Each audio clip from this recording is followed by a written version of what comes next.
Bonjour chers amis de l'Homme TV, télévision de la diaspora togolaise. Nous sommes ici aujourd'hui pour vous présenter le grand rassemblement qui a été organisé par le Conseil mondial de la diaspora togolaise à Bruxelles le 24 et 25 juillet 2010.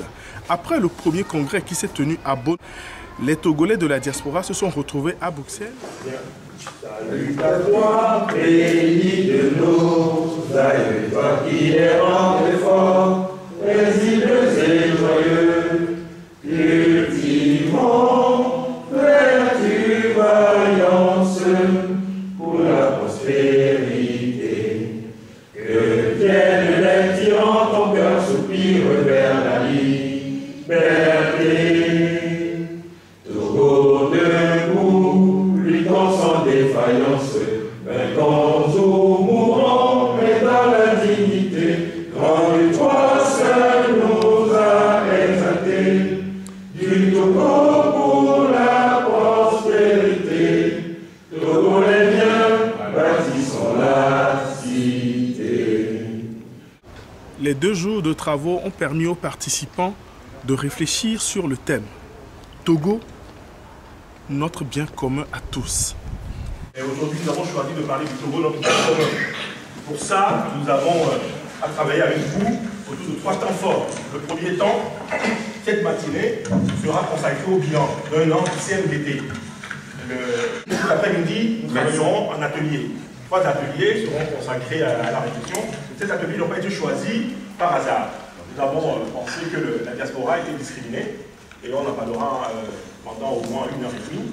Elle était discriminée non seulement au niveau légal, au niveau économique, mais c'est 2 millions de Togolais à l'extérieur aujourd'hui qui nous sont pris en compte dans les dynamiques du Togo. Et je pense que c'est une perte sèche de ce pays. Nous essaierons de le démontrer. Ensuite, on travaillera sur la refondation démocratique et républicaine du Togo. La République au Togo, c'est un grand mot. Tout le monde en parle dans tous les discours, mais la réalité est plus compliquée. Les républiques ont été créées un peu partout dans le monde. Je pense qu'on s'en inspirera. Et on aura 2 intervenants de choc qui nous parleront un peu de la constitution de l'État togolais, de la nation togolaise, sans oublier le rôle majeur de la constitution togolaise. Il est clair qu'aujourd'hui, la loi fondamentale est bafouée, on s'en sert, on s'en amuse. Et nous, de la diaspora, nous pensons que les Togolais doivent avoir un repère très commun, qui est notre constitution. On en parlera aujourd'hui, comment on peut refonder ce pays et proposer quelques solutions concrètes. Suivra après un point qui est très important pour nous, l'organisation de la diaspora. La diaspora togolaise, je le disais, c'est 2 millions d'habitants et 2 millions de Togolais dispersés dans le monde entier qui ont en commun de rechercher le bonheur du Togo en étant très loin.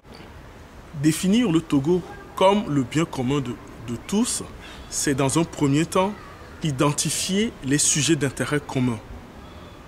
Prôner le dialogue permanent. Et pour qu'un dialogue soit franc, juste et équitable, il faut des vérités. Avec les vérités, nous pouvons ensemble construire un Togo meilleur où nous aurons ensemble identifié le problème des Togolais. Le dialogue permanent implique qu'on se parle, qu'on se dise les vérités, qu'on mette les choses à plat sur la table et qu'on puisse ensemble identifier les vrais problèmes pour qu'on puisse leur trouver des solutions exactes et adéquates.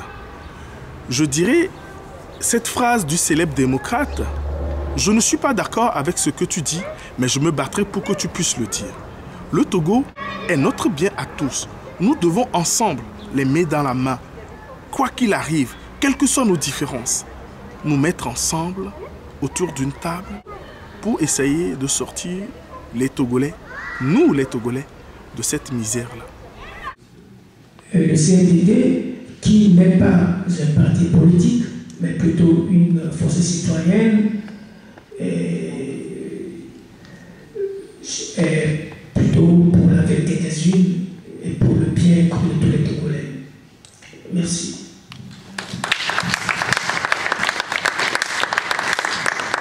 Alors, ce qui est dramatique, et c'est vrai que lorsque nous avons démarré le processus, nous avons, à Synergie Togo, réellement posé l'option d'une volonté délibérée de procéder et de travailler pour l'avènement de la démocratie par les voies pacifiques et la voie des urnes.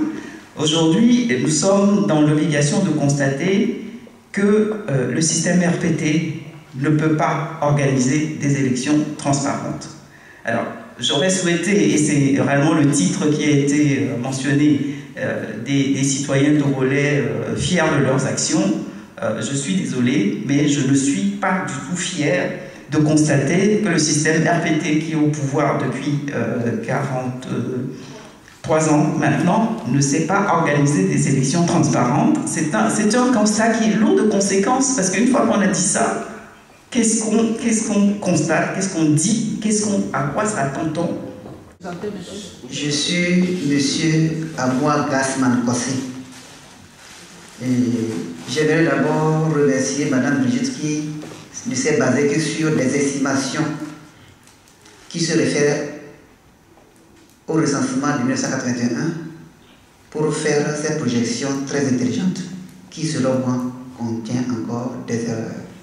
J'aimerais dire quelque part, pour ne pas exagérer et prendre du temps avant de répondre à la question, un des grands maîtres de Tout-Puissant que nous avons eu à invoquer et implorer que nous puissions travailler main dans la main, a eu à dire ceci: ils ont des yeux mais ne voient pas, ils ont des oreilles mais n'entendent pas. Cette parole sacrée est valable dans toutes les sociétés du monde. Essayons de voir si, dans ce que vous dites aujourd'hui, désordre, on ne pourra pas avancer. Donc je tiens en premier lieu à remercier ces organisateurs de m'avoir bien voulu m'inviter.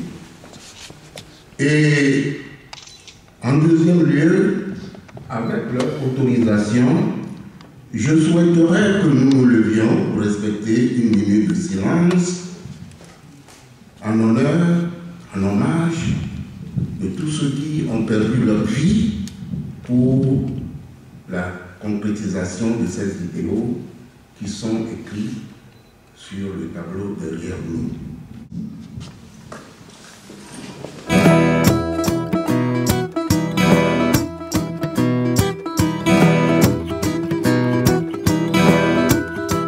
Enfin, chemin faisant dans la rue ou sur les bancs, à portée de glavio, livre sur le dos, je découvrais l'exil et ses vicissitudes, ce parfum de solitude, ce petit air entêtant.